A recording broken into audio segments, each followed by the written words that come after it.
juga para panitia dan para dosen yang kami hormati di Universitas Islam Negeri Jakarta ini. Alhamdulillah saya bersyukur kepada Allah SWT. Pada kesempatan ini saya diberi waktu 20 menit untuk membahas buku yaitu yang saya tulis berjudul Ada Pemberontakan di IAIN. Salawat dan salam kita doakan untuk Nabi Muhammad SAW, para keluarganya, para sahabatnya, dan para pengikutnya yang setia sampai akhir zaman. Saya mengira bahwa Mas Muli tidak datang karena di dalam playlist yang saya baca itu beliau mengatakan tidak kondusif kalau berdiskusi dengan Hartono. Karena ini bicara kondusif dengan Desember yang lalu.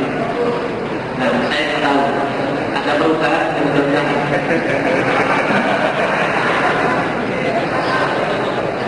Nah, kemudian buku ini sudah dibuka di Islamic Fair tanggal 27 Maret tahun 2005 yang lalu, dan yang muda adalah Bapak Dr. Umrowi yang dia adalah dosen pasca sarjana alumni Al-Azhar Mesir, yang dia mengajar tafsir di IAIN Sunan Ampel Surabaya, dan insya Allah bulan depan akan dibedah oleh Rektor UIN Malang yaitu Bapak Imam Suprayitno di bulan Mei mendatang insya Allah di Universitas Brawijaya Malang.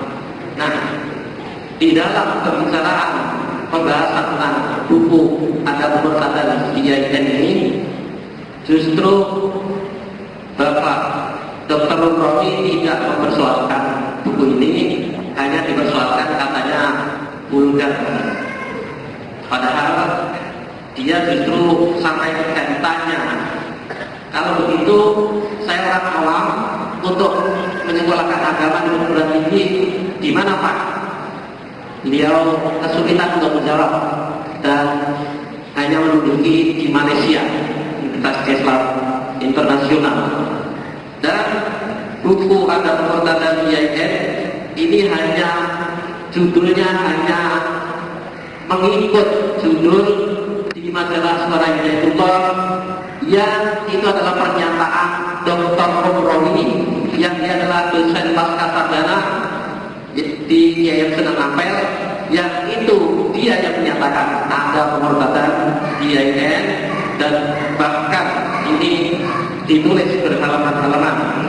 Nah, jadi ini justru datangnya adalah dari dosen IAIN sendiri yang merasakan hal itu.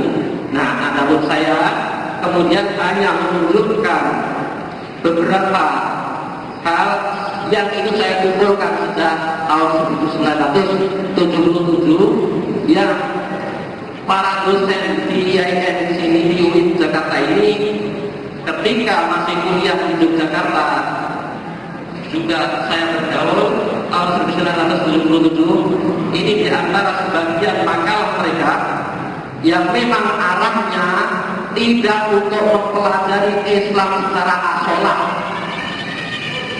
justru arahnya oleh Harun Nasution yang itu adalah rektor IAIN dulu di sini di Jakarta ini namanya IAIN. Nah, itu dalam hal sampai yang namanya primat atau tauhid pun dipuji-puji di dalam bukunya sejarah pemikiran Islam atau pembaruan Islam itu sebagai pembaru. Nah, padahal Rifat At-Tahtawi yang Mesir itu dia menghalalkan dan sadansi laki perempuan berdempetan dan sebagainya, yang itu dianggapnya bukan merupakan kefasihan, tetapi ditulis oleh Harun Nasution sebagai pembaru.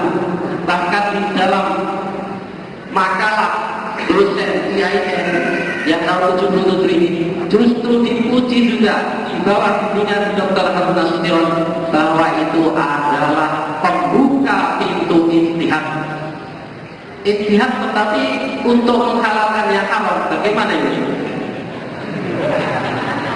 Dan di dalam makalah ini sendiri, di dalam buku sudah saya kemukakan, bisa dibaca di makalah yang mungkin tadi ini saya tak berapa itu. Ini ada Harun Nasution dalam bukunya Islam ditinjau dari berbagai aspeknya. Itu adalah buku yang untuk mahasiswa-mahasiswa IAIN se-Indonesia itu memasukkan yang namanya monoteisme, itu adalah agama Islam, agama Kristen yaitu Katolik dan Protestan, dan agama Hindu. Nah, monoteisme kok seperti itu, dan itu diajarkan dan dibukukan yang bukunya untuk mahasiswa-mahasiswa IAIN. Ini bagaimana?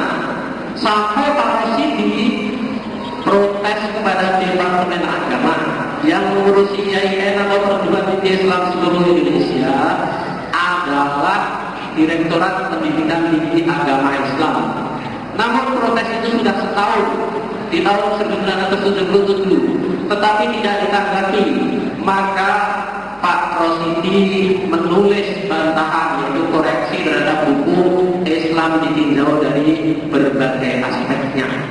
Kemudian bukti-bukti kalau tentang murtad, yang namanya Nasir Hamid Abu Zaid itu sudah jelas divonis murtad oleh Mahkamah Agung Mesir tahun 1996. Tetapi justru diusung oleh Sami Anwar, teman saya juga dan teman Mas Dulil, dan kemudian diapresiasi oleh Rektor UIN Yogyakarta Dr. Amin Abdullah, dan juga didatangkan oleh sepeda NU, dan juga ditulis di mana-mana. Padahal itu sudah dijelaskan di vonis sebagai orang murtad dan didatangkan ke UIN, kalau nggak salah UIN Jakarta ini. Nah, kalau seorang murtad kemudian disusu ilmunya, nah ini untuk apa? Pertanyaan saya begitu. Jadi seorang yang sudah divonis murtad kemudian didatangkan untuk disusu ilmunya, nah ini bagaimana? Kemudian bukan hanya itu, kemurtadannya yang divonis oleh Mahkamah Agung di Mesir itu adalah karena diantaranya dikenal bahwasannya Nasir Hamid Abu Zaid itu salah satu pengusung metode hermeneutika. Nah, ketika dia sampai berkesimpulan bahwasannya Al-Quran adalah sifat takofi, Al-Quran adalah produk budaya, dan pernyataan-pernyataannya dan tulisan-tulisannya, maka akibatnya divonis sebagai murtad. Tetapi di sini sangat dihormati dan hermeneutikanya itu juga diajarkan menurut masyarakat Arab, diajarkan di UIN Jakarta dan UIN Yogyakarta. Nah, jadi saya di sini hanya mengemukakan gejala-gejala. Gejala-gejala itu jelas ada. Di antaranya, kalau di dalam makalah dan juga di dalam buku ini sudah saya kutip, di antaranya ajakan untuk berpikir kepada mahasiswa baru, yang itu adalah diajak, yang mengajaknya itu adalah mahasiswa senior dari Fakultas Usuluddin Filsafat, mengajaknya untuk berpikir dengan lafaz Anjaibu Akbar. Naudzubillah.